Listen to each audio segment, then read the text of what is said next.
Good evening.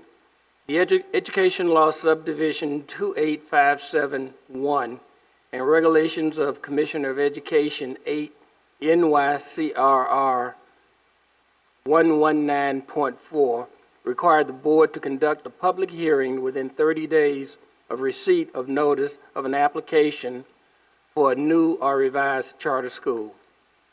The Board of Education of the Rochester City School District is conducting this public hearing regarding the proposal to establish the Rochester Academy in Science Charter School within the City of Rochester. The purpose of this hearing is to gather community input to provide to the New York State Education Department regarding the application. The Rochester Academy of Science Charter School planned opening date is September 2022. The Rochester Academy of Science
One, two.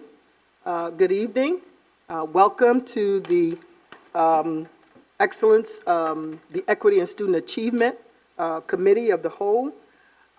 This is September 14th. Before we go into our regular agenda, I'm going to ask for a motion to go into executive session. Motion. To discuss the employment of a particular individual. Can I get a second? Second. All in favor? Aye. Aye.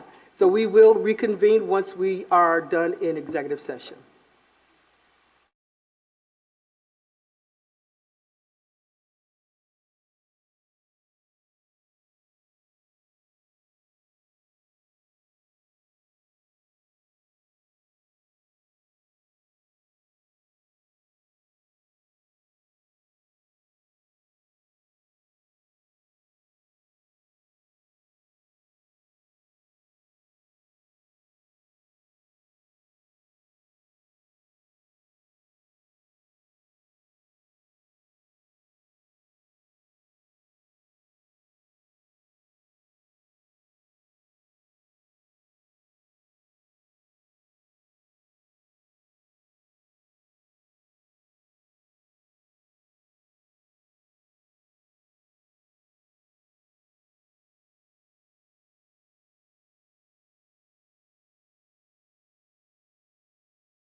Okay, good evening. We are back to convene the Equity and Student Achievement Committee.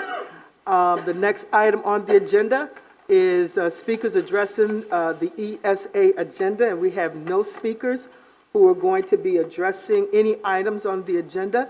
And the next item on the agenda is the superintendent's update 2021-22, first day of school. Madam Superintendent Myers, Small, and is Superintendent Nelms going to be here to also provide a report? I don't believe that he is here. Okay, all right. Thank you, Madam Superintendent. Thank you, Vice President Elliott. Good evening, Commissioners, to our staff, and to those who are watching on Facebook and YouTube. I have just a brief update on the first day of school, as well as provide some information relative to transportation. So the first day of school was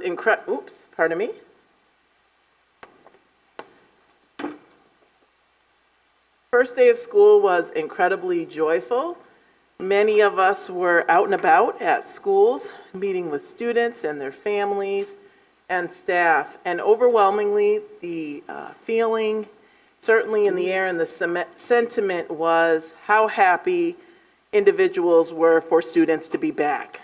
Families were excited to either walk or drop off their scholars, and it really was very a joyful day. I was able to get out to many of the schools with a focus on principals who were new in our district, to wish them each a happy first day of school. But these pictures are just a small smattering of what happened on the first and second days of school.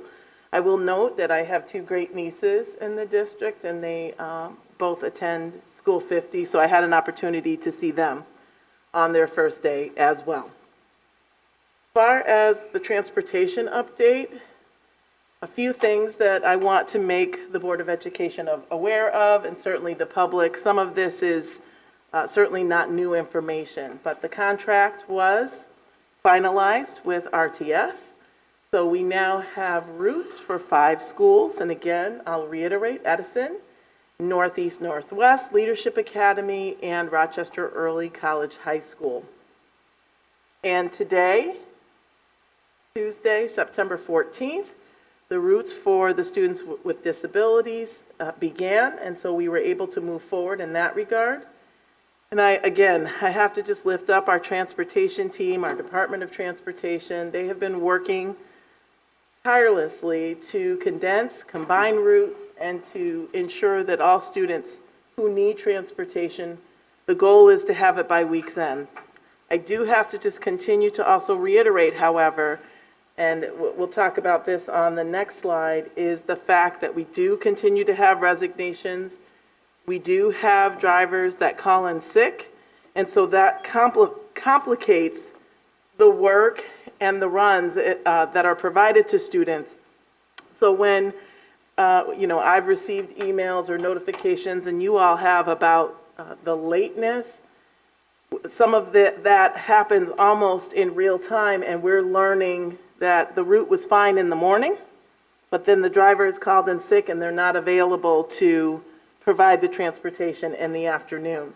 So on the screen you can see that as of 5 p.m. today, we had 8 resignations, 6 at Monroe, 2 at First Student, and we had 17 absences, 10 Monroe, 6 First Student, and 1 the Rochester City School District. So our team works to condense routes, and to also, some buses sometimes need to have additional students put on in order for them to get home. So driver absences continue to impact the route times and have caused delays of up to 1.5 to 2 hours. So what we're working hard to make sure is that we create robocalls. We actually have we're instituting a system that we hope to have up and running no later than tomorrow, where we can almost in real time know that if a driver has called in or if there's a resignation, that'll go to our entire team. And then the chief that's associated with that run or runs with that particular school will then in turn notify the principal, who will in turn work with the family. So we know that this is just still evolving, and the absences are very difficult. And as you know, we don't have substitute drivers, so we will unfortunately continue to experience delays. And just as a reminder, students who are not able to arrange their own transportation will log into Google Classroom and follow their schedules via remote learning with their teachers. School bus driver recruitment is still ongoing, and so under the leadership of Dr. Miller, who oversees human capital, we have been working to recruit additional school bus drivers. We do have a $2 increase, which is a 10.6 increase in 1 year in the latest contract negotiations, with approximately a $7 per hour increase over the past 4 years, which represents a 20% increase. And this was based on recommendations from the field as well as competitive local rates. We have, some have recently started to offer signing bonuses, and that is something that we may be able to do to ensure recruitment and retention. We don't yet have the access of funding through grants provided by the district through the federal government. Concerns with health, working with students on a bus, and we hear that student behaviors at times have been a part of the issue and the challenges that we're facing. We lose transportation staff to competition, uncertainty of financial situation, and potential for layoff. The perception that maybe working in the suburbs will be less stressful. So with that, that's the update, and certainly open to any questions or comments that the board may have for me at this time. Yeah, thank you, Madam Superintendent. President White, you have a question? Yeah, no, just a comment, a compliment. I just wanted to, as you all know, I had, as a private citizen, a couple of community meetings over the weekend, first at First Genesis and then at Fife Village Community Center. That was Friday and Saturday, and Mr. Kittleberger showed up as he indicated he would at the first meeting at First Genesis Baptist Church. And I just want to thank the superintendent for her presence there. Dr. Shirley Green, first student, showed up as well. But I wanted to especially thank Mr. Kittleberger. He was in a tough position, dealing with parents who are naturally and understandably concerned and upset. And he handled their concerns, answered their questions, and did it in a very forthright way under a great degree of pressure. So I just wanted to recognize his contribution, not only at that meeting, but of course, all the days and moments and hours that he has contributed to addressing this crisis. So thank you, Mr. Thank you, Mr. President. Commissioner Clark? Yes, thank you. I too want one quick question though.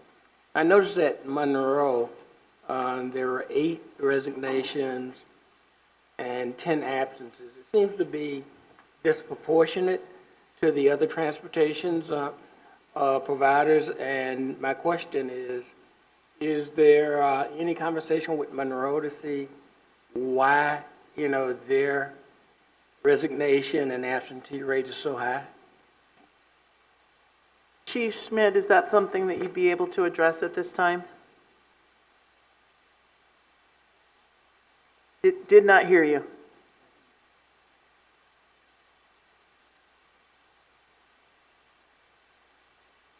Can somebody get a microphone, or can you come to a microphone, because we cannot hear you?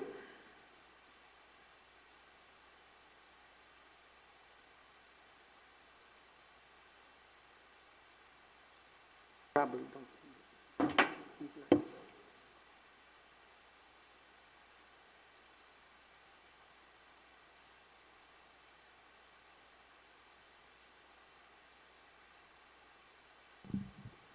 Good evening, everyone. Yes, Commissioner Clark, it is an inordinate number from Monroe Transportation versus the other companies. We've been in contact with their regional manager. To date, the explanations have not been sufficient for the absentee rate and the lack of service. So we are we are continuing those conversations with the regional manager almost on a daily basis now to make sure that we take future steps to hold them accountable, that their pattern of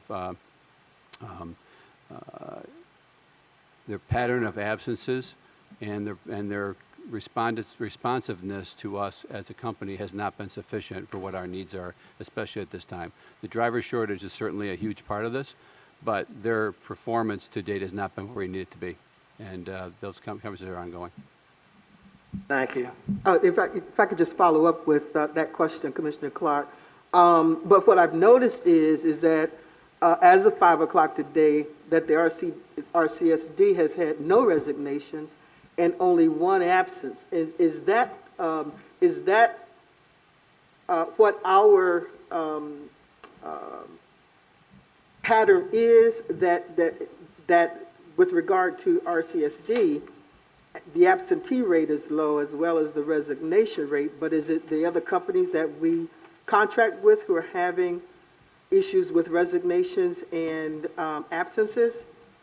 So, Vice President Elliott, our absence rate for our Rochester School District drivers have not been anywhere near what the contractors' absence rates have been. We did have several yesterday that called in, but it's not anywhere near what we're seeing from the other contractors. And in fact, it's really been primarily First Student and Monroe. We've also not seen extensive call-ins from Ontario to date.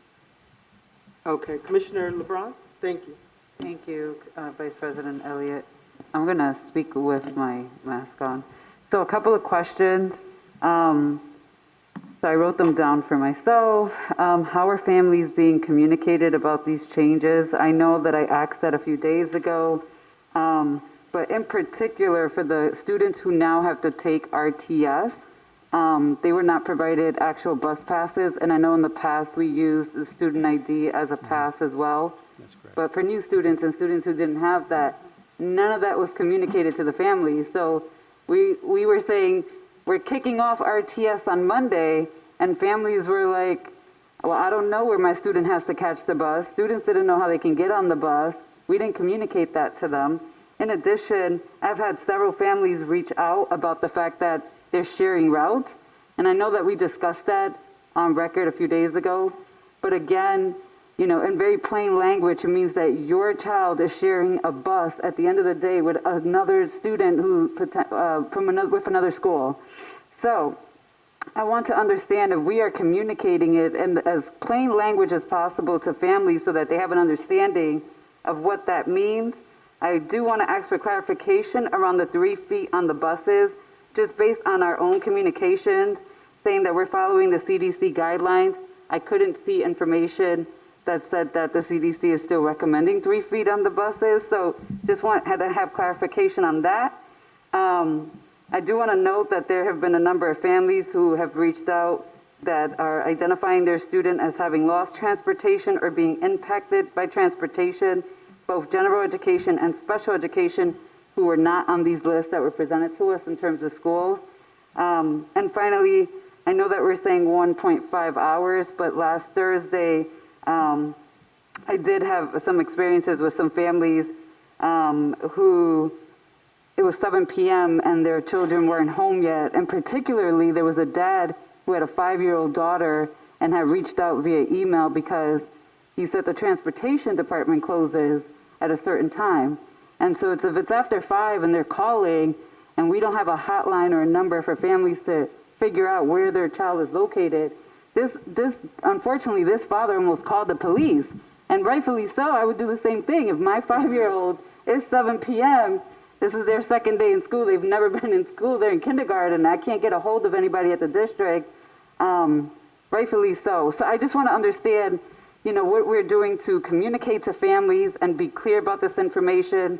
I know that we can't right away send letters, but certainly we should be, and also utilizing our social media and our website to have updated information, but also the hotline for transportation. I just have to leave it with this. I know that the transportation department is overwhelmed right now, and I would like to ask for them to have some support and ask for them to have some support in the forms of people helping them triage calls and taking care of that. I don't think it's fair that they're trying to juggle both, and it's virtually impossible. And what it does, it's leaving families to have 3 and 4 hour wait times. I had a parent today, and I do want to thank Mike, because I did reach out to Mike directly, who had been on the phone for almost 5 hours at that point before they reached out. 5 hours. Nobody has that type of time to sit there to make those type of calls. That's all. Thank you, Commissioner LeBron. I'm going to go to Commissioner Adams. Oh, you want to respond? I was going to respond. I took them Yes. down to respond. Please, okay. So RTS communication, how did that happen? And again, Mike, correct me if I'm wrong, and Mehdi, so I'm also going to ask for you to be on some of these responses. But the transportation team did go out on Saturday and hand-delivered across the city the passes, or the temporary passes, right? Yeah, to get to school, the pass that would allow the students to get to school yesterday. Today's Tuesday, right? Yeah, yes, the pass Say that that would allow, again? the pass that would allow them to get to school yesterday morning. Monday, was given out on Saturday. Sorry, I lost track of my days for a They moment. weren't able to get to all the houses, so it's my understanding that principals reached out to say that if you don't have your pass, you can get on. And there also was, there were maps that were provided, and then at the schools on Monday, and I believe today, they provided some additional guidance. So that's the first thing. Sharing of routes from another school, that did initially happen, but it is my understanding that they were separated. We had a couple that we paired, and Mike and Wayne and the team worked to separate those, correct?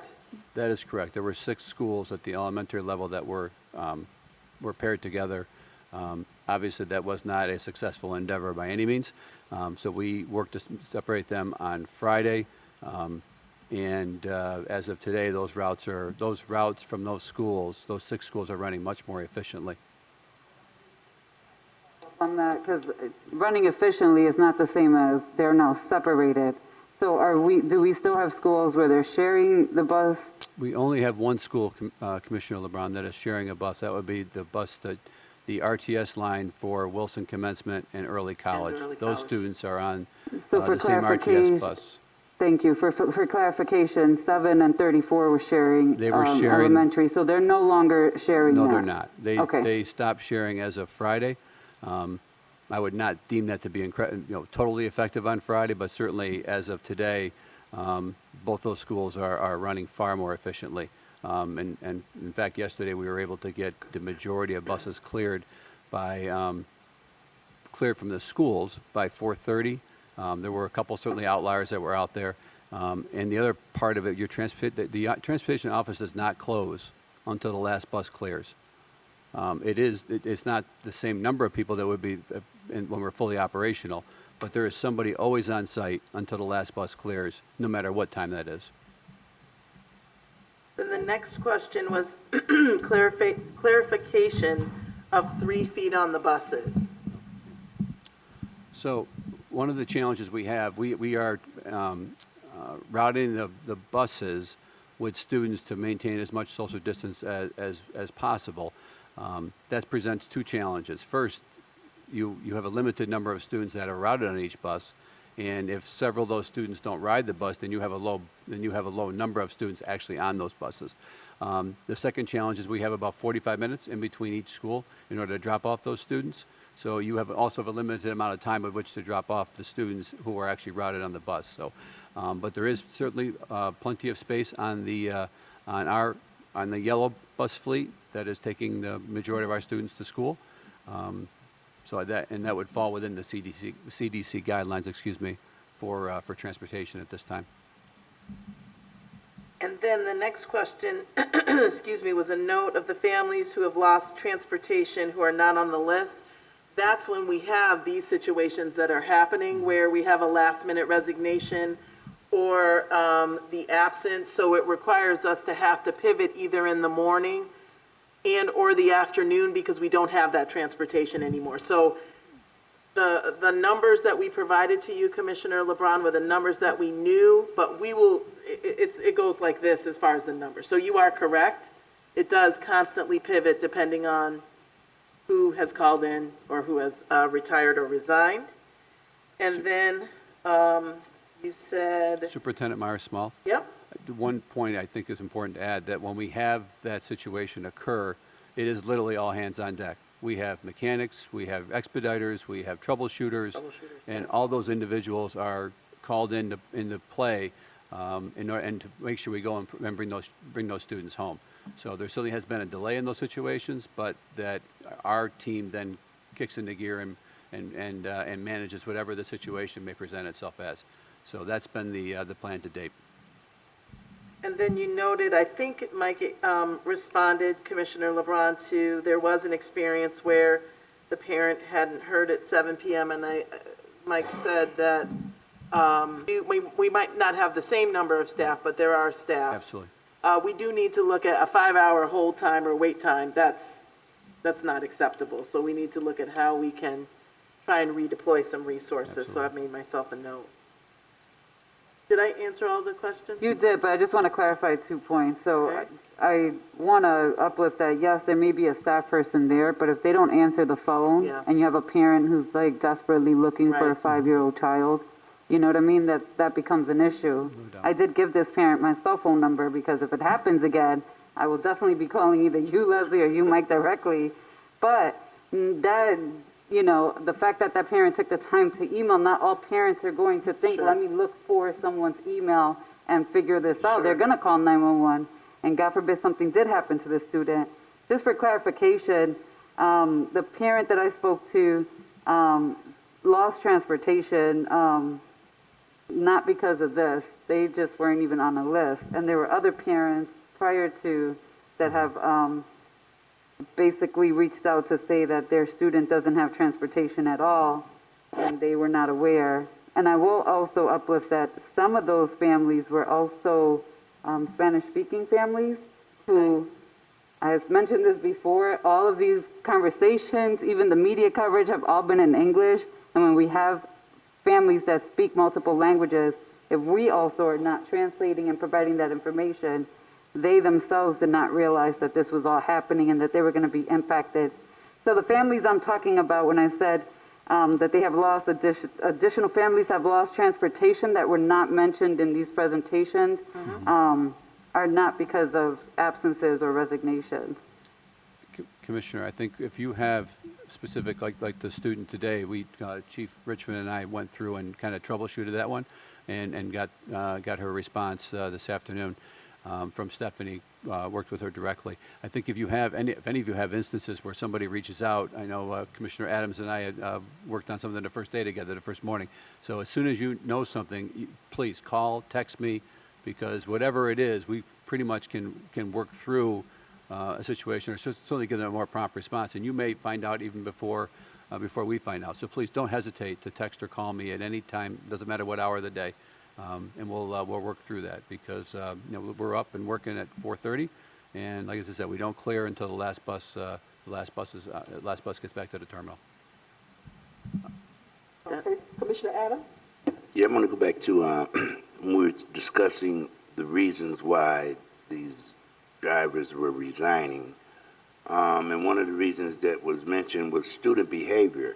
I would like to just know, does that mean were they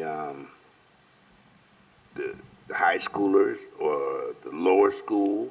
Were they the buses that didn't have matrons?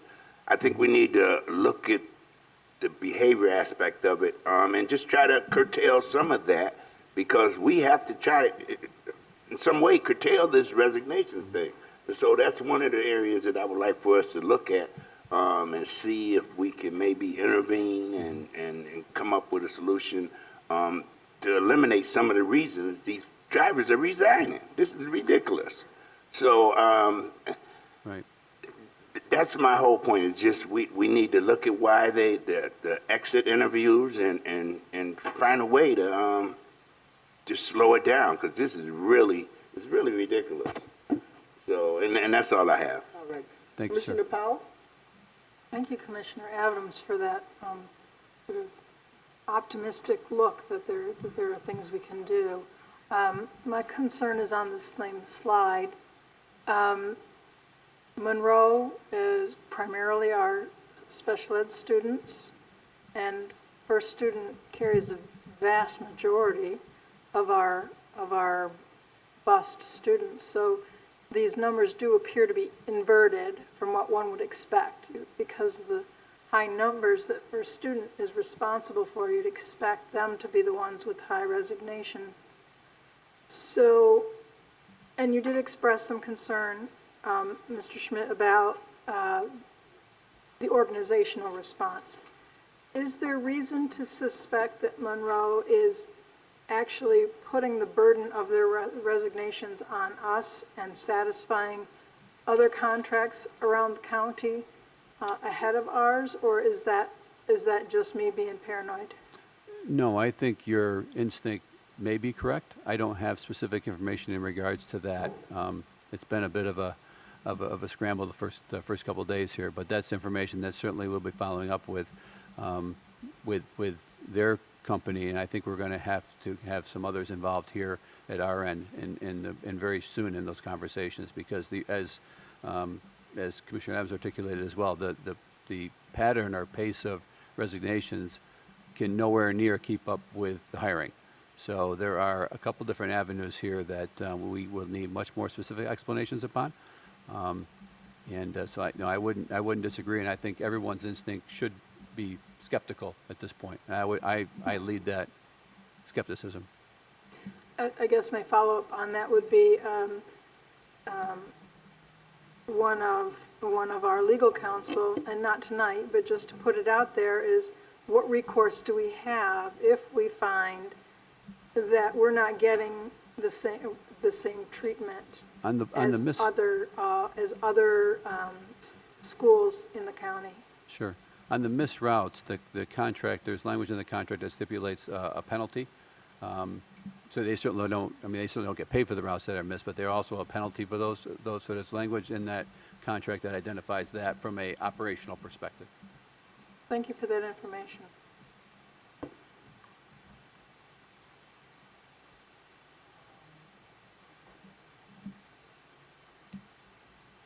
Commissioner Malloy, do you have any questions? Not at this time. I'm sorry, I have to go to another meeting. I'm stepping out, but I will put some things on the question log. All right, thank you, Commissioner. Dr. Jallo, do you have any questions? No, thank you. Not at this time. All right, thank you. President White? Yes, I appreciate Mr. Schmidt's response to the questions and the superintendent's response to the questions regarding the hotline. But I wanted to join Commissioner LeBron in ongoing concern about how we're responding to complaints that parents have. And I would just ask that the administration constantly evaluate whether the system that you have in place is responding to the concerns of parents. I raised in the question log a couple of weeks ago and we discussed it here at a meeting, whether we should have a hotline or not. The administration said, no, we're going to address parents' issues. We're going to do it in a different way. And I respect that. But I would just ask that you constantly evaluate whether that model is working, because just one call, 2 calls, 3 calls are calls that could be desperate calls from parents. And those kinds of calls spread like wildfire in the community. And I want to make sure that how you're responding, I heard you say, Mr. Schmidt, you guys don't leave until you get that last call, until you know that last bus has finished its route. But I do have concerns about that. And this model of establishing a hotline is not unique. And given the fact that this was a crisis, I would have thought that at least having a hotline dedicated for that purpose, even for a brief period of time, would have been helpful. Secondly, I wanted to just let the community know that as a result of those 2 meetings, we had a number of parents that raised concerns about 3 schools in particular. I shared drop-offs, children waiting on the bus for an extended period of time. I shared those names of those schools with the superintendent during a leadership meeting, and I wanted the community to know that I was faithful in communicating those specific concerns.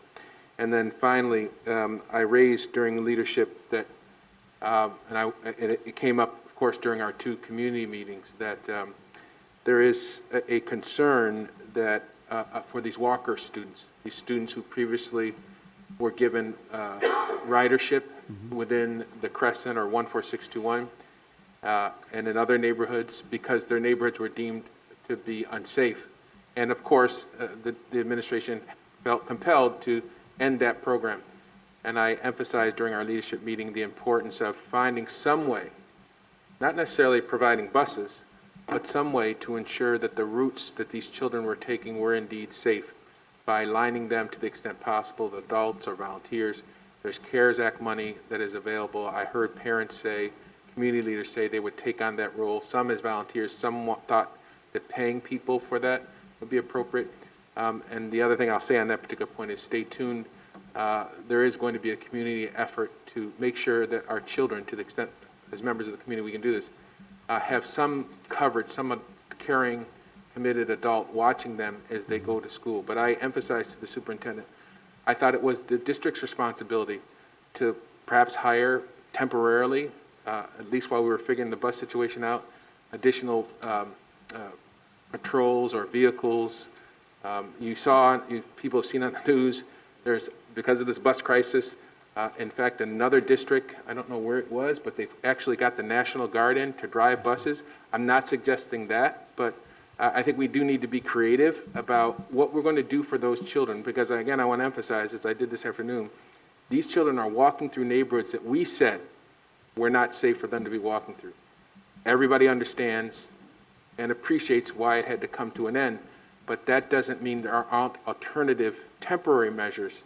And the longer we wait to do that, and that's why I'm personally, as a private citizen, I'm not going to wait. But I think the district can act and should act to provide some alternative method for protecting these children as they make their way. I want to thank Mr. Schmidt for providing the maps, the safe passage maps. I want to thank the mayor and the chief of police for working with me and the community leaders on identifying where the city could assist, particularly with respect to crossing guards. And I say to my colleagues, stay tuned, because the community understands that it has to play a role in these safe passages as well. Thank you. Thank you, Mr. President. Commissioner LeBron? Yeah, I'm always going to support paying any volunteers or parents, particularly our Black and Brown community members, for their time and effort. And I appreciate that folks want to volunteer, but the district should be paying. And there is a district in New York City that also decided to pay. But what I would uplift is that I would not be comfortable, even as the chair of finance, just saying we're going to pay folks and not have a system in place of making sure that they are able to document their hours and submit them, and that we're able to pay them. Because what I would hate for us to do is end up how we were when I first started on the board a few years ago, where we had a number of staff people who had did additional hours and weren't being paid because there was no system to document that, and that was just a big mess. So I do think it's doable and feasible, and I don't think it's going to take months on end to do it. But I did want to ask about if Morelli had put something out about lowering the CDL requirements and how feasible that was, Mike, and if there's any impact that you think that that could have on us recruiting bus drivers. I also heard the same comments. I'm not sure exactly what the context was, but I would say this: the driving of a school bus, which is an extremely heavy vehicle with very difficult in terms of turns and clearance, is not something that just anybody can do. It does require a level of training in order to do that, and the passenger requirements with that as well, because there's naturally, students on the bus and distractions or whatever it might be, also is an important part of that training. So, I for one would want that to be the absolute last step we would take, because I do think that brings other variables into the equation, which would be quite negative. Even our most experienced drivers have difficulty navigating our side streets, even our bus loops, because there's just not a lot of space around these buildings to line up the number of buses and so forth. School 7 is a great example where we use the side streets, Bryant and Pierpont and so forth, around to loop around the buses, but those streets can barely fit 2 cars on them, right? So I do think that's a difficult ask. But I also, I think that like all these pieces, all options are on the table. And I think we need to continue to look for ways that are creative. I think President White was correct in that, to kind of, because this is a problem that's not going to go away. And the National Guard was called in Massachusetts because they have exhausted, what they feel like are all their options. So I think it's very important also for us to be transparent with our community, that this is a situation where it's not, the hiring cannot keep up with the level of resignations. And we have not had any situation primarily where we know of a driver with COVID.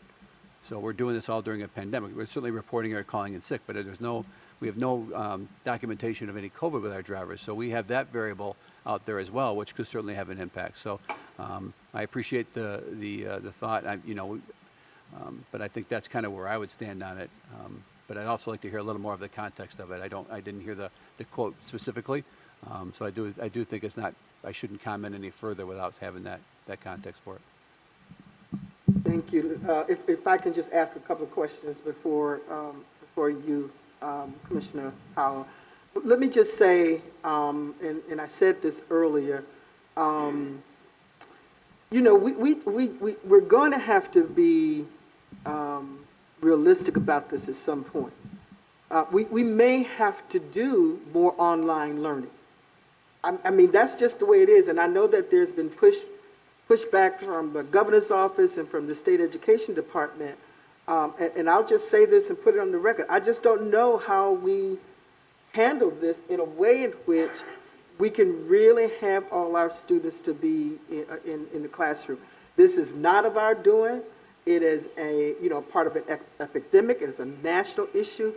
I just don't know how else we resolve this problem. And I just want to make sure that I've got it on the record. For me, it's about the safety of the children. Mm-hmm. And you all know I've always said this, even beyond having our students to come back into school. Mm-hmm. I've always said safety first. And I do believe that we're going to have to look at, in a more serious way, it may not be now, but we're going to have to look at in a more serious way,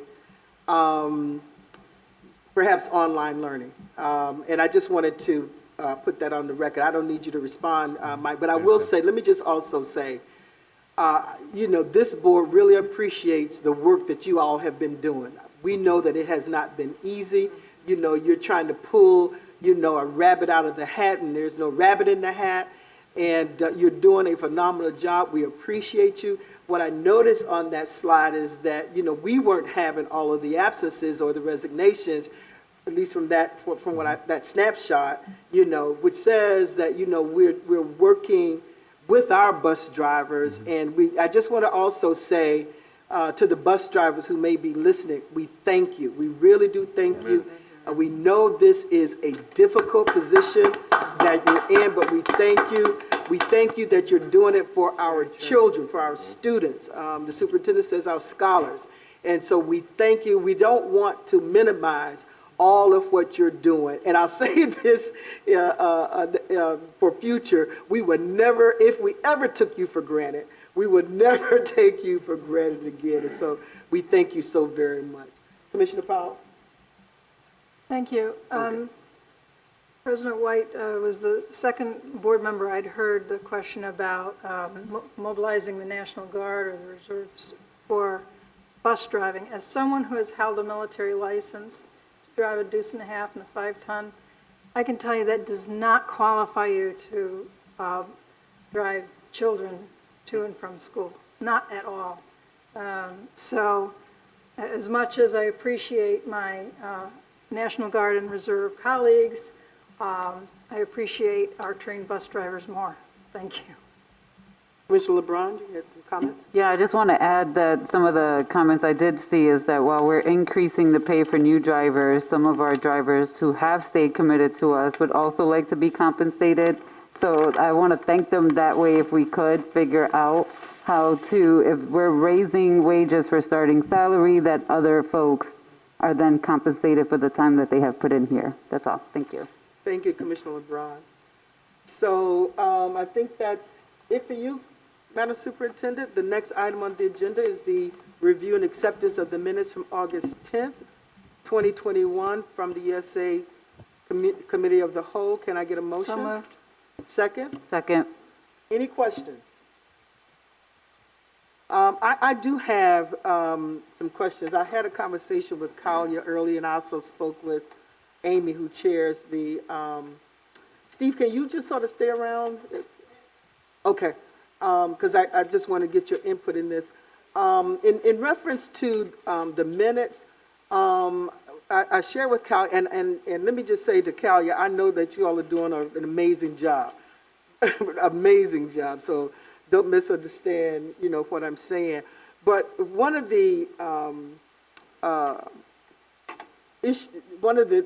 concerns I have is that when the questions are written by are stated by each commissioner, but there's a statement that says they were responded to, questions were responded to without the specific responses.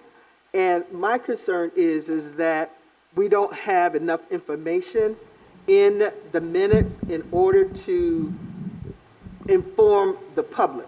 Now, what I've been told is that we really don't even need to have this information in here. It's just a matter of having that we voted on how we voted on the resolutions and what have you. So I just wanted to open it up to discussion. It just may be me, and the question that I had also is that, why can't we put it in the minutes as opposed to having them go to a, another source, like the video, to find out and having to go through the whole thing. But I guess there's a way in which you can go direct just specifically to that section in the video. But can we have a sort of conversation about this? Because I did talk to Commissioner Malloy, who chairs the governance. I just want to make sure that it's on record that we're having this conversation, because if somebody from the public came up and read our minutes and they're not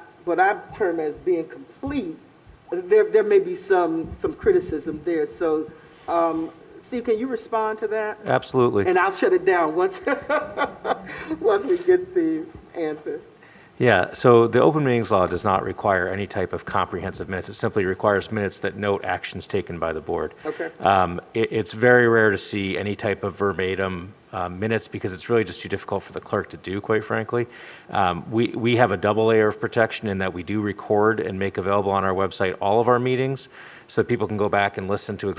The fear would be if the minutes were taken in a way where it's almost a verbatim transcript, that it's mistyped, and that it's even not an accurate reflection, whereas you can actually go see what the person's saying by watching the video. So, what Callie has been putting in there is certainly what the law requires. And even if we didn't record it, that's all the law requires. So by having the recording, we are definitely doing a double layer. I would say what Callie puts in is probably even a little bit more than what's required, but we are in compliance with the open meetings law by the level of detail being kept at the moment. Yeah, Commissioner Powell? Thank you, Steve. Yep. I wonder, not for these minutes, but for future minutes, if our clerk is following the video recording as she's producing the minutes, if she could just put like the timestamp on when those conversations began, so that anyone who did want to find the answer could scroll directly to that part of the video. Not each individual question, but under the banner of that topic, and then they could just listen to all the questions and all of the answers. Just a thought. Any Commissioner Malloy, are you there? Okay. All right. Any other comments on the minutes? Yes. Commissioner LeBron?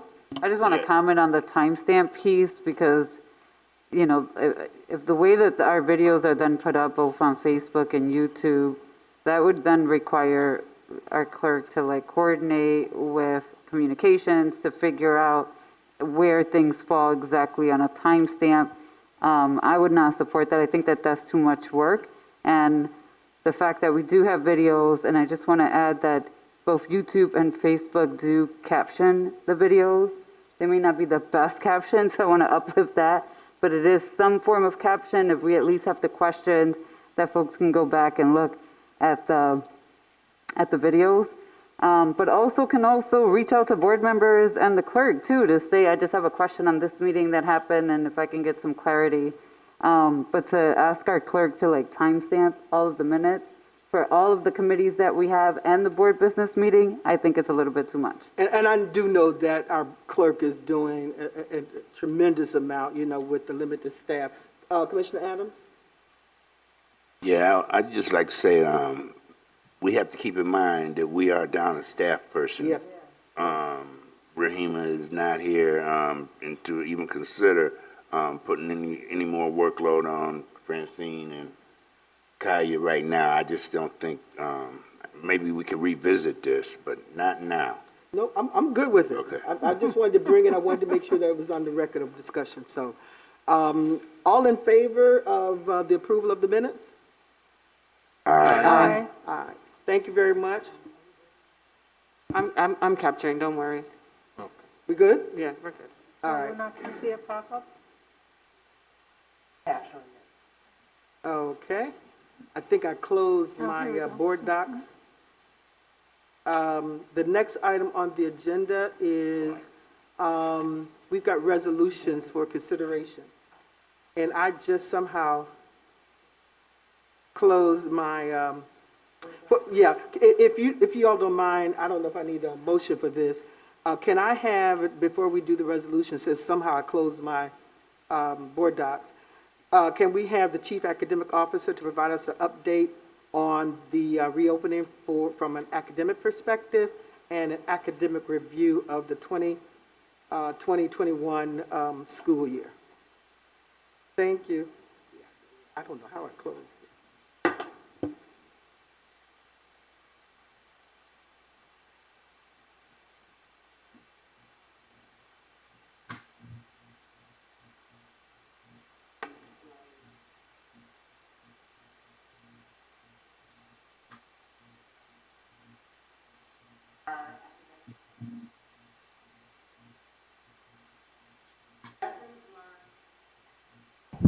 Or 2021. And so in planning our school year and thinking about the academic overview, both from how we reopened and what we're doing this year in response to last year, I wanted to start with a few lessons learned that would ground how we're going to move forward this school year. The first thing that I want to share is that we learned last year that there's a very important part of pacing and having classrooms and teachers deliver the same kind of instruction around the same time to ensure that access across the district and in classrooms is consistent.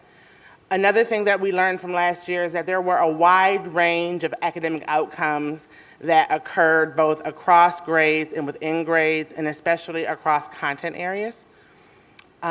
We also learned that student voice was something that was not as amplified last year, and that we had to make an immediate switch and go from a full in-person environment to a remote environment and then to a hybrid environment. And somewhere in there, we didn't do as good of a job as we would have liked to amplify and raise up student voice.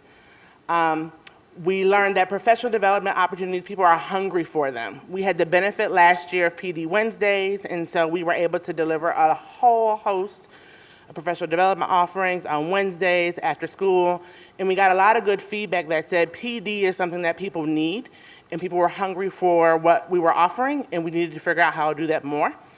And then the thing that we've been rifling around a lot around simultaneous instruction.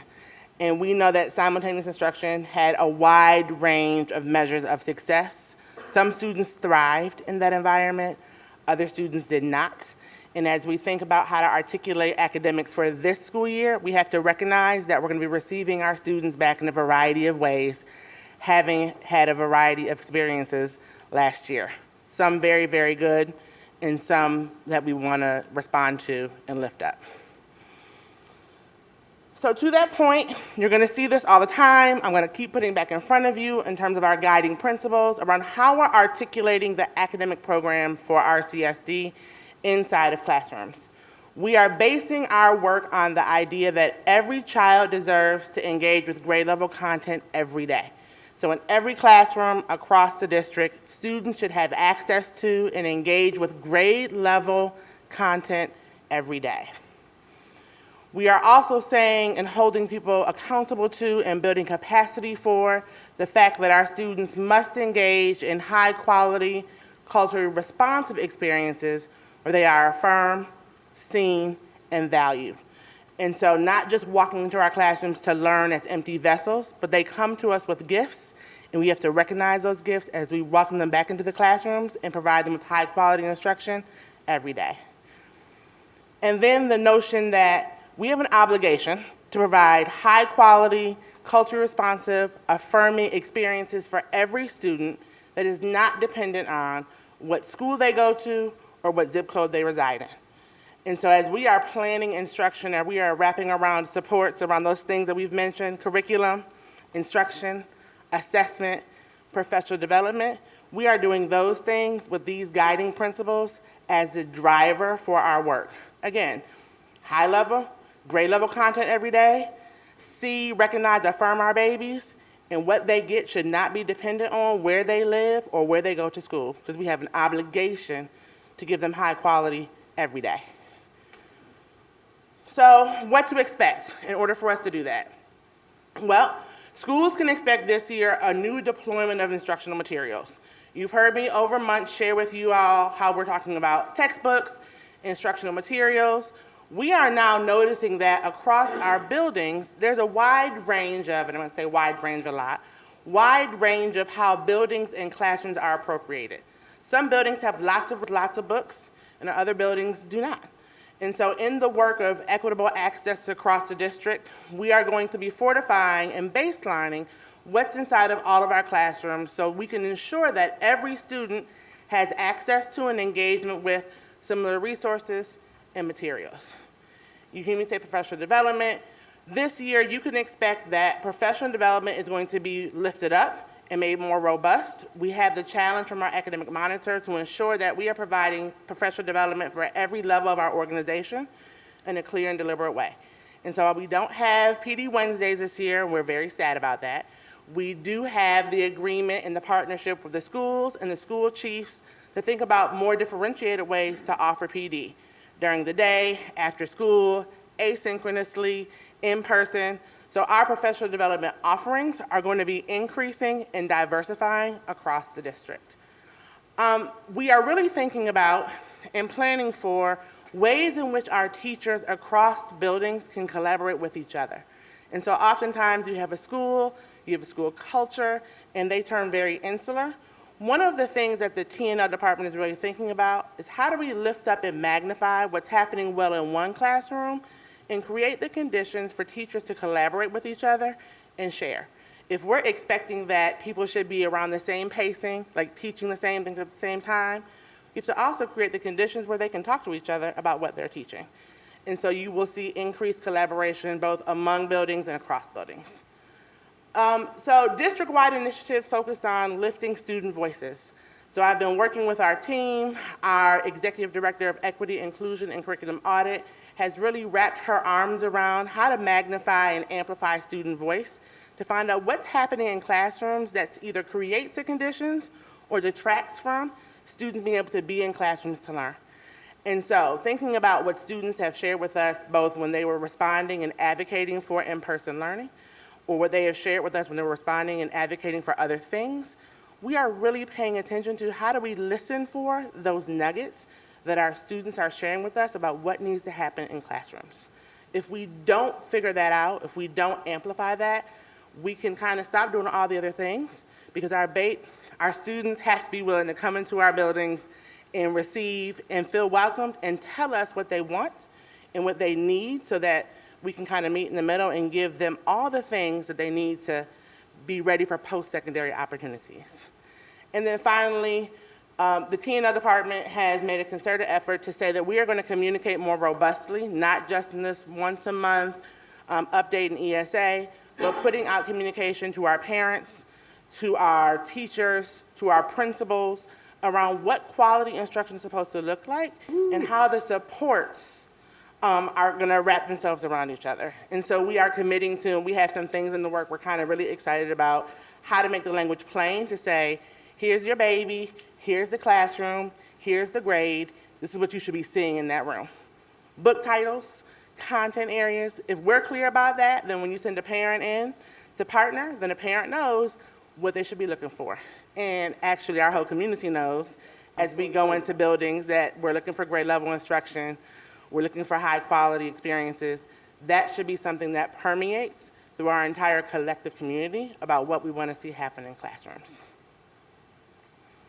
So this is tiny, but I wanted to just put this up in terms of the academic programming and the ways by which instruction could possibly come out this year given all of the conditions that we have, COVID, transportation, the things that may be unforeseen. So this is just a highlight of, you have the in-person instruction. This is our default option. We want all of our students inside of classrooms, in person, receiving instruction.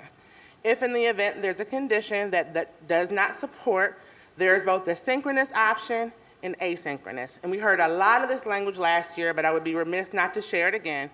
The synchronous instruction is when a teacher has a group of kids and she is teaching them and they're all remote. She's teaching that same group at the same time. Asynchronous instruction is where students are working on a set of assignments independently. So they might check in with a teacher, but a teacher is not delivering direct instruction. They're an asynchronous experience. And then there's a simultaneous experience. And the simultaneous experience is what we had last year in our hybrid, where a teacher would be in person and have in-person kids and kids remote, and she or he would be responsible for delivering instruction to both sets of kids at the same time. Now we know that we are defaulting to wanting 100% of our kids in person. That's where we're starting. Transportation allows some option in eligibility. Quarantine and/or sickness allows some option, but I wanted to share with the group the ways by which academics could persist through this year given the conditions that we are currently navigating. So initiatives. So I said curriculum, instruction, assessment, professional development. You'll hear this from me a lot. But as I come every month before the board and before this group to share, you should expect updates on the following things. So we are really thinking about our comprehensive assessment program, including enrichment and intervention, and our whole program around how we collect the data about what our kids know and are able to do, and then how we provide the relevant supports.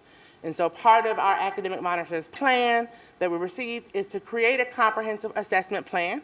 This year we are moving into that. So we now have one assessment system that everyone is leaning into in terms of NWEA, and we are bringing online, thank you for the approval, another assessment system or another support system that district-wide will be K-12 available, ELA and math, to provide timely data on what kids know and are able to do. And when completely up and running, it'll be able to provide additional supplemental instructional resources. So that's our assessment program. So this year you'll hear a lot about adding to us being able to speak to how our kids are doing when we're providing them high quality instruction in a place where they are seen, valued, and affirmed. College and career readiness. And so lots of language around getting our babies across the finish line and being ready for post-secondary options, which include entrepreneurship, employment, enlistment, and enrollment. And so while college is one way that kids can attend to things after high school, there are also other ways that students can be successful. And so putting our time and energy around what are those other ways that we know students persist after high school, and how do we make those options available to them? So what are we talking about? SAT, PSAT prep, ASFAB access. Do our students have access to their working papers? Do they know how to start a business? So all of those conversations and planning are coming around college and career readiness, namely, how do we send our babies out after they're done and be ready to contribute and actively engage in the life that we are building for them or that they're building for themselves.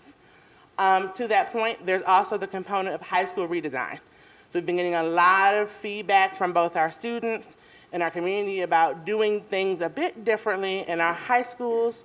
And so this means that we're looking at some program initiatives. We are fortifying some existing programs, Again, another indicator from our state monitor's report is to launch a true freshman academy for 22-23. So that will be in the plans for this year. And then CTE is always a thing that comes up in conversation, and we are working towards CTE program expansion. We are actually submitting for initial application for 2 additional programs this year, in terms of our goal of adding 2 programs a year until we essentially have a CTE pathway or offering in any place that a student can be. So that's what we're aiming towards. So that is the 3 initiatives, big buckets, and I think I have 2 more. The other one is district-wide portfolio development. And so across the district, you know that we have project-based learning schools. We have expeditionary learning schools. We have an IB continuum. We have some arts-focused programs. We have some art-light-focused programs. Part of 21-22 is to say, what do we have and what do we need to fortify, add to, support around to make that program be the program it's supposed to be?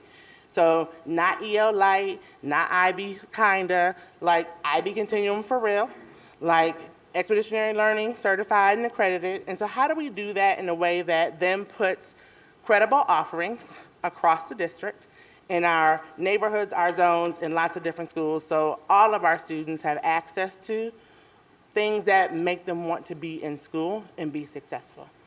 And then this last piece I'm kind of really excited about, which is we've had a lot of partners come in and want to work with us on how to do things a bit differently. And there's a fertile ground that we have with a couple of partners providing leadership support and training for our middle school math, providing writing support and incentive and initiative for our high school writing teachers.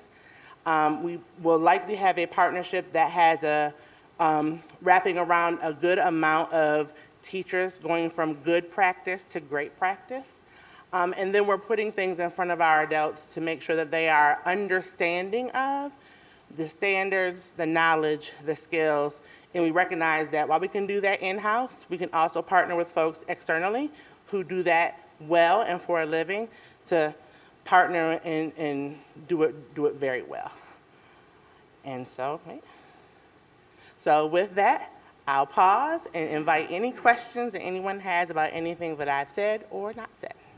Well, let me just say that it was a great presentation. I'm excited. I'd like to do cartwheels, and I have a number of questions, but I will start the questions with Commissioner Malloy. Commissioner Malloy, do you have any questions?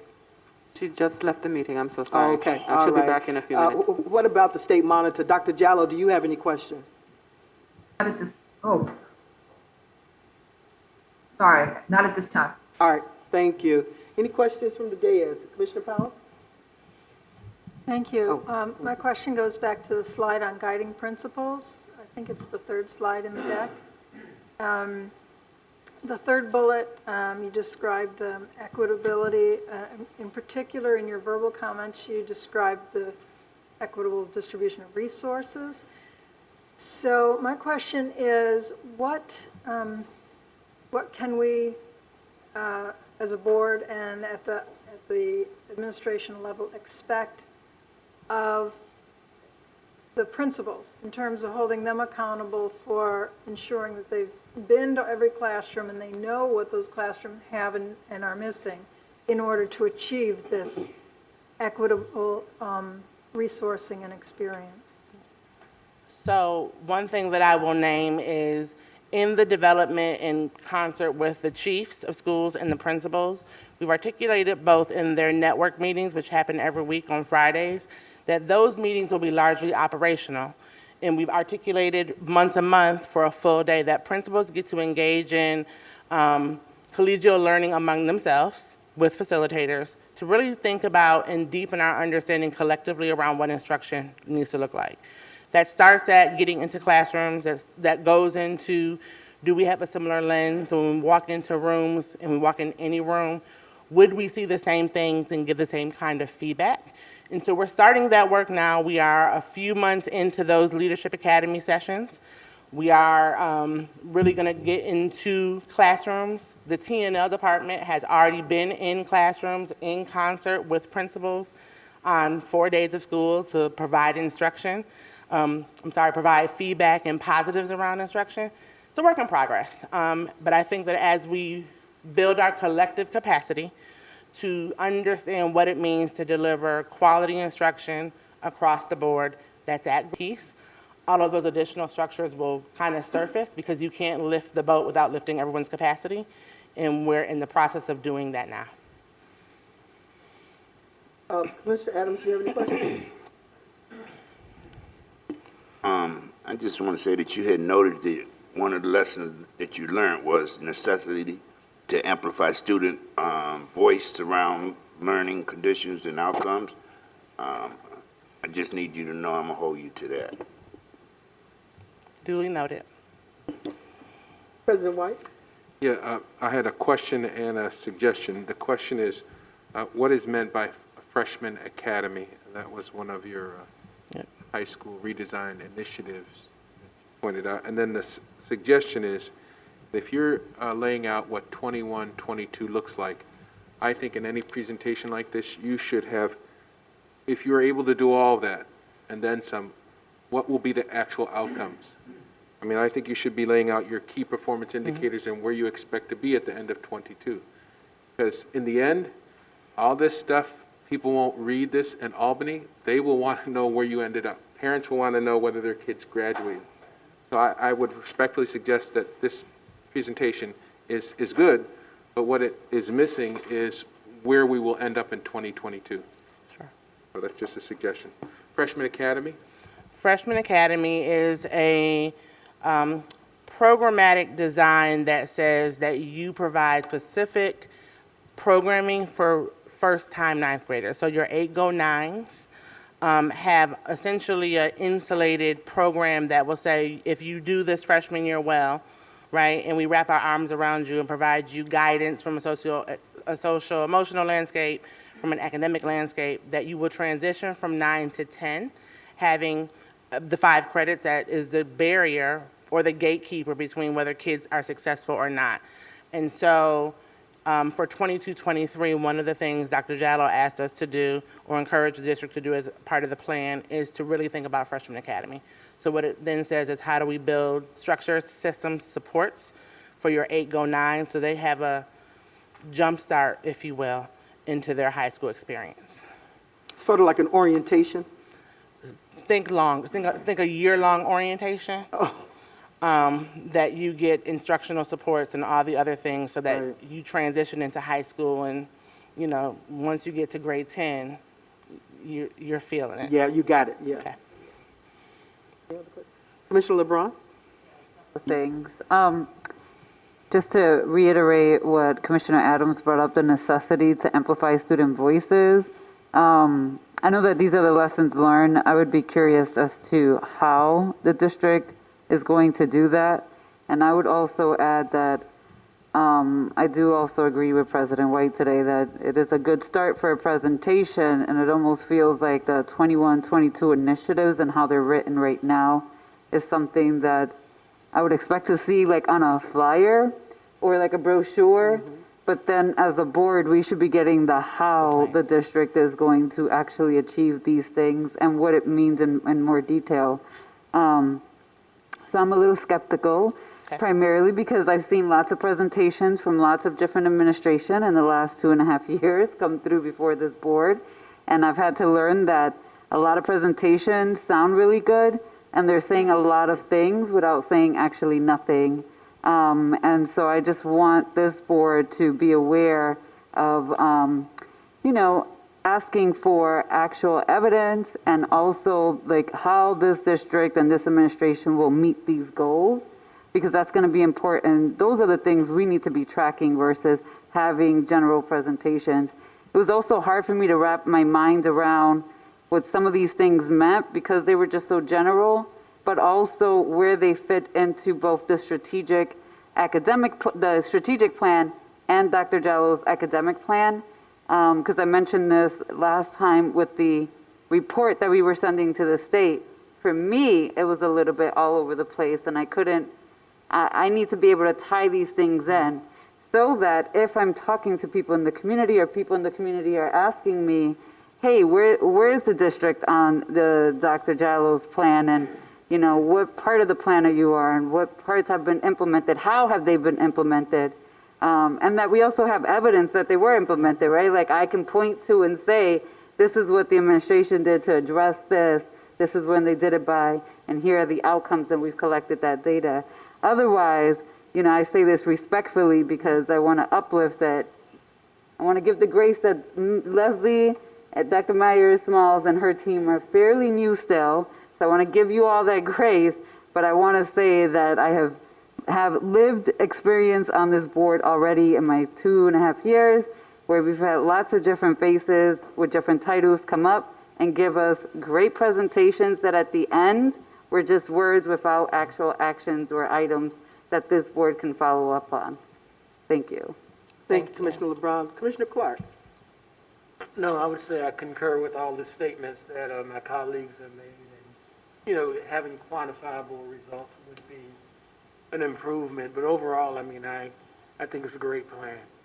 Yeah, and I would just end by saying, you know, President White and I have been around here, and Commissioner Powell, quite a while, and we have seen a number of different presentations.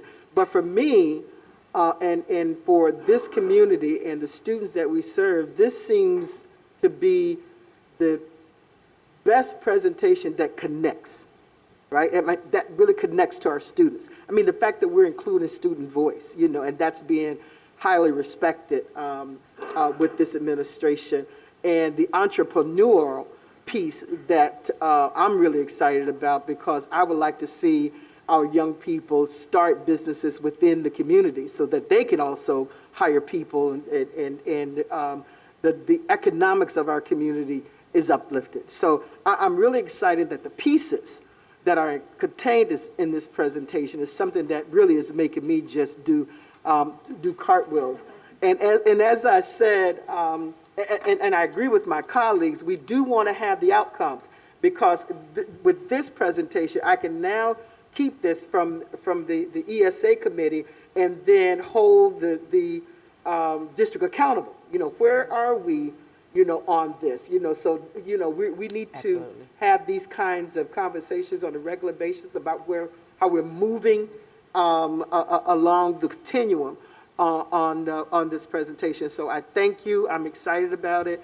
And here again, like my colleague said, you know, we got to see the outcomes. We have to see the data. So thank you so very much. Appreciate it.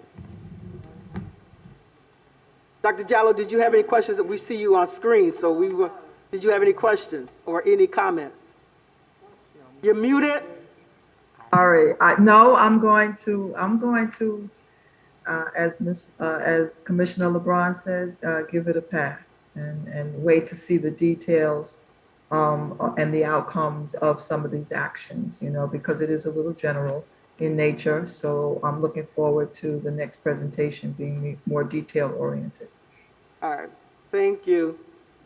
Okay, so we'll get back to the resolutions that we have to approve. So can I get a motion for resolutions 141, 143, 144, 145, and 146? Motion. Can I get a second? Second. Any questions regarding any of these resolutions? Okay, then having none, all those in favor, say aye. Aye. Aye. Any opposed? Okay, I'll wait for you, Madam Clerk, to, there we go. I've opened the online voting. All right, thank you. And then we have a couple of more resolutions. Resolution 140. Can I get a motion for resolution 2021-22-140? So moved. Second? Second. Any questions about resolution 140? All questions? All those in favor? Aye. Aye. Any opposed? Okay, motion carries. 1 second. I'm flowing with this now. Yeah, you're right. Can you just remind me who motioned that one? I'm so sorry. Okay.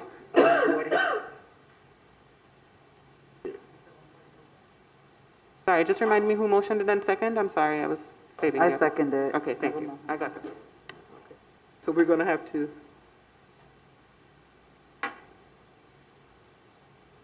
All right. Thank you. Can I get a motion for Resolution 2021-22-142?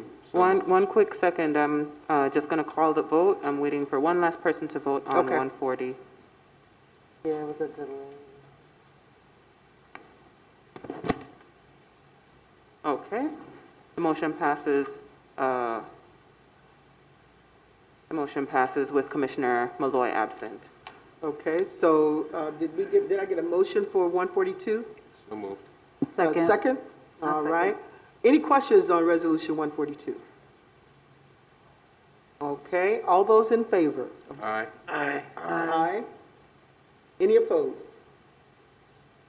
Thank you.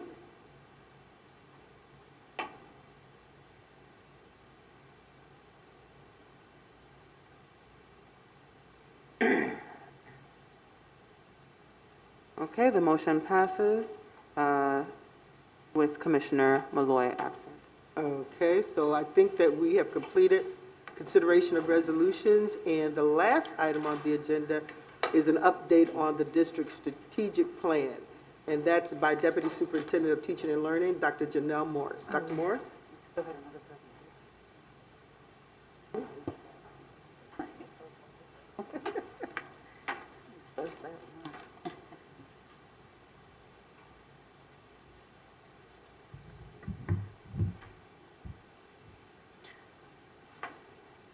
Good evening, everyone.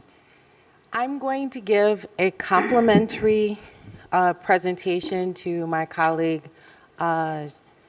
Chief Academic Officer Black, where she talked about reopening in an academic plan frame. And I'm going to talk about the strategic plan, talk about the year that we've just had, talk about how we're using the information of the strategic plan to forward front our approach towards this school year. We talked just recently about the different types of objectives and goals that we would use in terms of ensuring that we are meeting the needs of our students.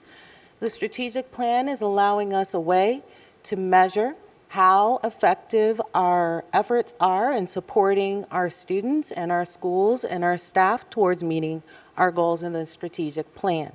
So I'm just going to take us to our first slide and talk about strategic planning and why it's still essential. So the strategic plan is something that every year we would want to make sure that we revisit. We want to make sure that we look at what our progress has been over the past year and how that is helping us frame our path going forward. And so we want to make sure that we're looking at what we've done over the past year critically, that we make sure that we apply our learning to innovation and make sure that that is allowed to support our students in our schools. So strategic plans in of themselves should not be static. So we have to do this visit every year. So this year we're doing this visit, and you've already heard from Dr. Black about things that we're going to do in the schools and in the departments, but I wanted to help frame how that's going to happen going forward in the lens of the strategic plan. And I heard Vice President Elliott say every month we're going to have ESA, and we want to make sure that we're framing our discussions and our conversations. We will be doing those conversations and that framing in part around the strategic plan. So there's the academic plan that Dr. Jallo has provided, there's the financial plan, but also the strategic plan is the anchor that we're using here in this committee with all of the work that we're doing as a district in all of our schools. And we want to make sure that we revisit this every year to determine that the plans is still set and allowing us to meet the goals and the objectives that we want to. So even though everyone's doing a plan, it is important that we anchor ourselves annually to our strategic plan to ensure that it's still meeting the needs of the district to meet their goals. So last summer, we came together, we created the strategic plan, it was presented to the board, and it was approved. The alignment of that plan to all the schools' plans and the different central office plans was necessary. So in other words, to make sure that everyone is having the very same alignment with strategic planning, that we are all on board to meet or exceed the goals of the district. And so in the fall, all the schools' plans were aligned to the strategic plan. From that point on, all of the things that we brought forward to the board for consideration and a lot of the work that we had done was further aligned to the strategic plan. So it's remained our anchor to ensure that we are on track to meet the goals and objectives that are expressed in the strategic plan.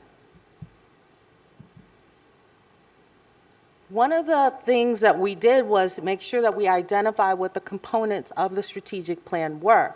So we had to look at the vision and the mission statements and look at what our values were and making sure that we look at everything that we're doing. So we identified 4 foundations that we wanted to anchor ourselves to.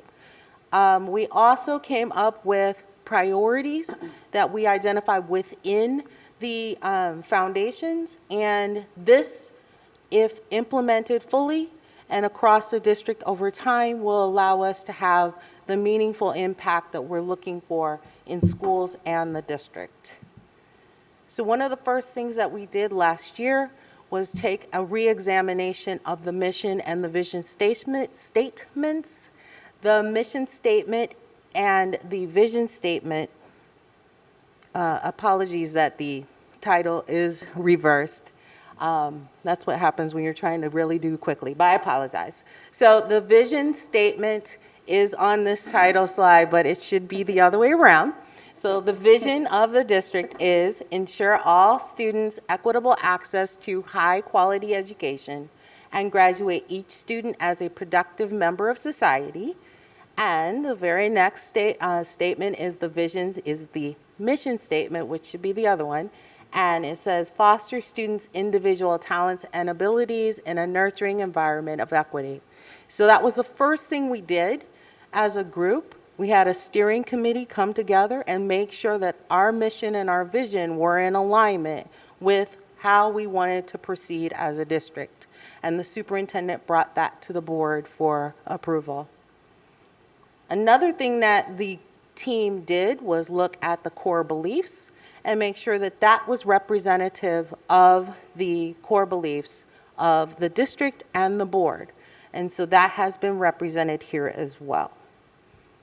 And so after that work, we were able to identify 4 main priorities and 2020 to 2023 that we wanted to anchor ourselves to ensure that as we proceeded in all the schools and all the departmental work, that would be in alignment with high quality learning experiences, ensuring that we have inclusive, caring, and safe learning environments, building a strong community, and also fostering dynamic leadership.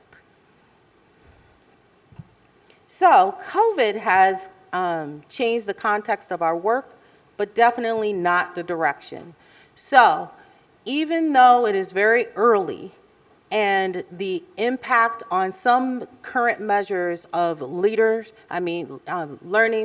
and assessment data are still in formation, it's brought a lot of the challenges that we currently have into starker relief. So as a district, we still must change our approach to instruction to make sure that we are overcoming lost learning.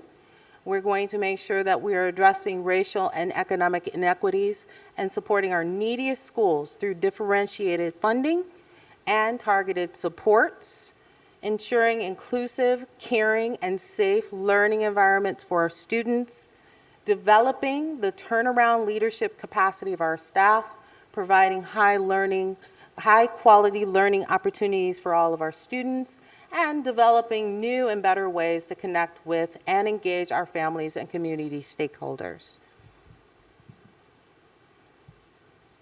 So what we established last year as our areas that we wanted to target And these are the areas that we have aligned our school and our district work with.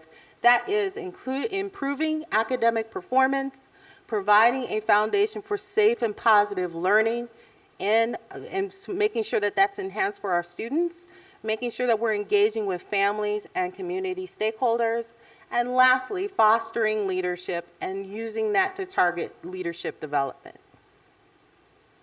So what we are going to do over the next year, and this is really going to frame our work moving forward, and we will make sure that we're emphasizing this and identifying areas that we are going to be able to measure to determine effectiveness in the year going forward.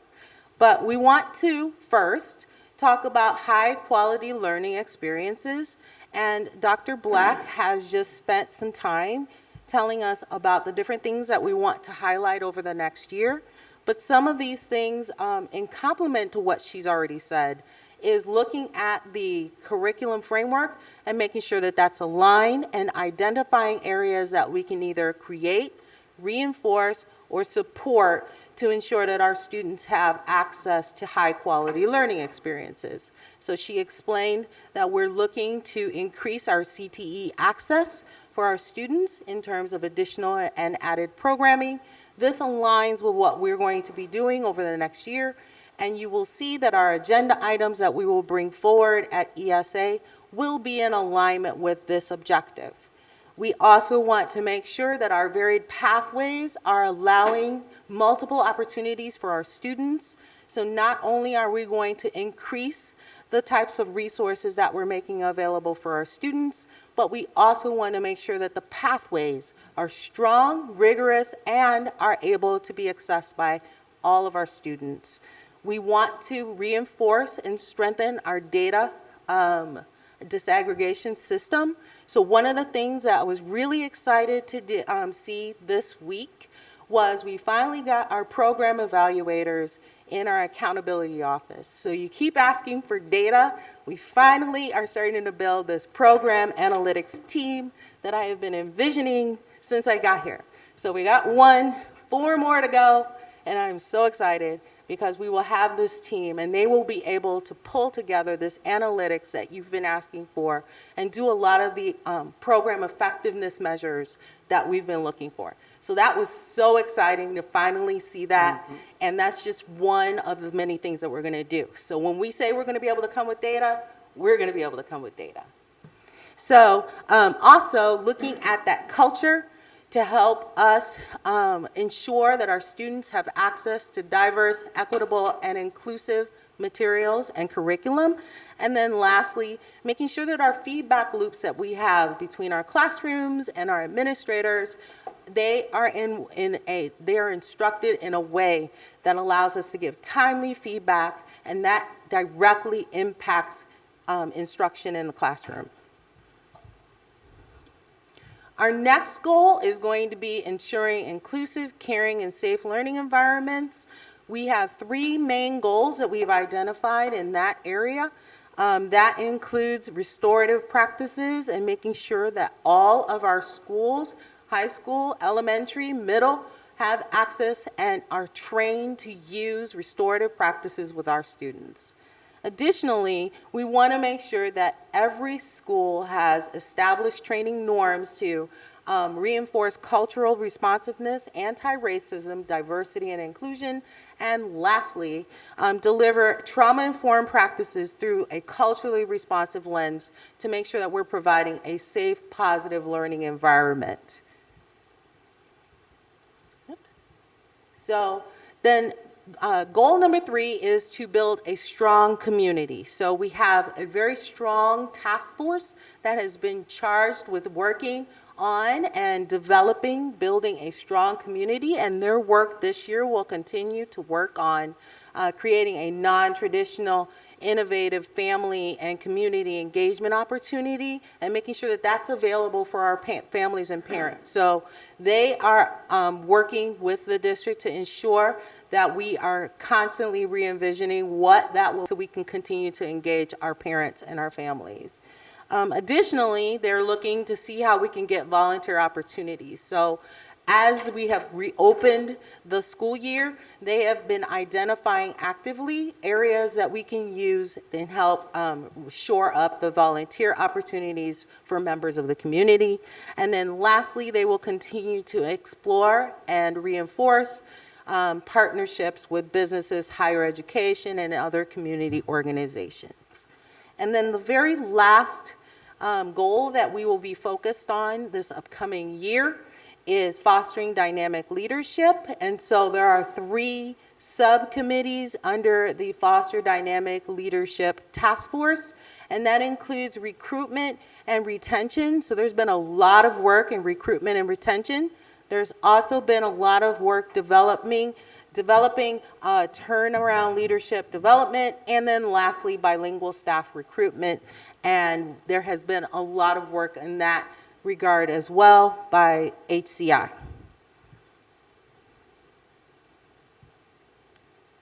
So I've already alluded to the task forces. So we still have 6 active task forces. They are actively collaborating with not just RCSD staff and schools. They're also collaborating with the community and making sure that they're bringing people in to help make sure that we have a diverse, inclusive team that's working on these goals that we just discussed. And there will be periodic monitoring and adjustment as we get to this. So this annual touch point is just one of the different touch points that we will have, where we will talk about the goals and whether we're meeting or exceeding those targets and whether we're on track to meet or exceed those targets. But like I mentioned, one of the areas that we really wanted to make sure that we reinforced was being able to have professional psychometric tools and team on staff. And so then now we have that, we can start to pull together more complex analyses so that we don't just give you like tables of data. We want to start giving you actual, compilation of how something we're doing is actually impacting what we're trying to impact. And they can start to measure that for us, particularly now that we have the CURSA and the ARP funding coming in. We want to make sure that we have this type of expertise and that type of lens on what we're doing and whether it's impacting the outcomes that we're looking for. So that's just an overview for the year, but it will frame how we work with you all for the rest of the year in terms of language and objectives and goals. So thank you. Dr. Morris, before I open it up for questions, I just want to, if you wouldn't mind clarifying what turnaround leadership is. Right. For our audience. Thank you. So I brought all of the language from all of our task forces in case that question came up.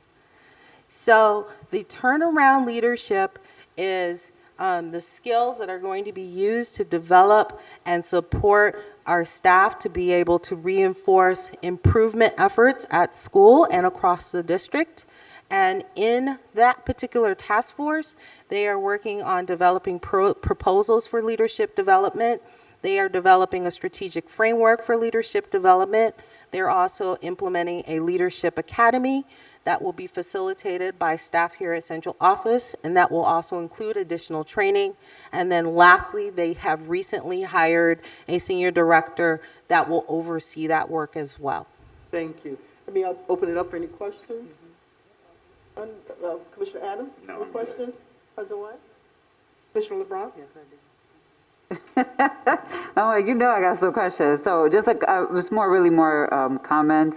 One, with the task forces, I have heard from families and folks in the community around the district not being very, I guess, transparent, for lack of a better word at this moment, on how family members can join these different task forces and how they're selected. And I also haven't seen anything promoted to families to join. So I know myself and other folks who have children in the district, we do get the district emails and robocalls, but I don't recall these being promoted to our families for them to join in. And then just a couple of pieces around, like on slide 10, where it says the strategic plan goals and target linkages. that kind of reads as the same thing for me. So provide high quality learning experiences. Doesn't say much to me. I don't know how the district's going to do that. And then if I look at the targets, it just says improve academic performance. I, again, will reiterate that I'm not a fan of presentations like this, primarily just because of my own experiences internally with this district for the last 2.5 years. So I want to be cautious when we say things like that. We're essentially almost saying nothing, in my opinion. So this is my experience, my opinion on these things. It doesn't mean anything if I can't, again, look to what we're actually doing and then reiterate. And then lastly, I just want to say I would support some qualitative data. I still want quantitative data as well. So for me, if you are changing a little bit of the format, I would personally prefer both because I do think sometimes the qualitative cannot capture what the quantitative can. So I would appreciate both. I don't want us to step away from looking at numbers, but certainly want to support the real stories and impact that you guys are being able to collect. Anything else? Okay. Commissioner Clark? Okay. So I think that to Commissioner LeBron's comments on this presentation and on the previous presentation, I think that this is the beginning in the ESA committee, and that we can use this as a frame to begin to ask those kinds of questions that the commissioner is inquiring about, that we can get deep into that, but we've got the framework at this point, and we can move further throughout the ESA committee. So any other questions for Commissioner Dr. Malloy Morris? is back as well. Commissioner Malloy, do you have any questions? None at this time, thank you. All right, thank you. Thank you, Dr. Morris. Great presentation. Thank you. And I think that concludes the ESA committee. Can I get a motion? Motion. We also have the poll. We have the board Yeah, I meeting got the poll. poll. Just want to highlight Motion. that for folks. But yes, you Y'all can go ahead hurting my with feelings. No, I'm ready to go. The motion, I don't do the survey. All right. Thank you, everybody. I appreciate it. Yes, I see the motion. Any second? All in favor? Oh, I didn't get a second. Who second? I second. Commissioner Adams? Commissioner Yeah. Adams, I motion. Commissioner Adams, second. All in favor, aye. Thank you. Okay.